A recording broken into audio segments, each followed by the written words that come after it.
అందరికీ నమస్కారం. నేను డాక్టర్ డి మాధురి, ఎండి ఆయుర్వేద. హెల్తీ స్కిన్ కోసం ఏం ఫుడ్స్ తీసుకోవాలి, ఎలాంటి డైట్ ఫాలో అవ్వాలి అనే దాని గురించి ఎక్స్ప్లెయిన్ చేస్తాను.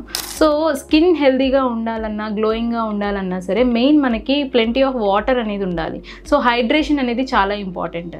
సో వాటర్ ఎక్కువ తీసుకుంటూ ఉండాలి. అట్లాగే కోకోనట్ వాటర్ కానీ, అట్లాగే బటర్ మిల్క్ కానీ. సో హైడ్రేషన్ ఇంప్రూవ్ అవ్వడానికి వాటర్ కంటెంట్ ఉన్న ఫుడ్స్ ఎక్కువ తీసుకుంటూ ఉండాలి.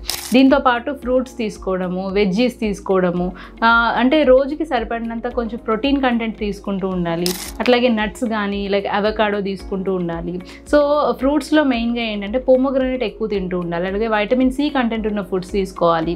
సో ఇవన్నీ తీసుకోవడం వల్ల స్కిన్ అనేది చాలా హెల్తీగా అండ్ గ్లోయింగ్గా ఉంటుంది. అండ్ ఎక్కువ పొల్యూషన్కి ఎక్స్పోజ్ అవ్వకుండా ఉండాలి. సో ఇవన్నీ కొంచెం ఫాలో అవుతూ ఉంటే కనుక స్కిన్ యొక్క హైడ్రేషన్ ఇంప్రూవ్ అయ్యి గ్లోయింగ్గా ఉంటుంది.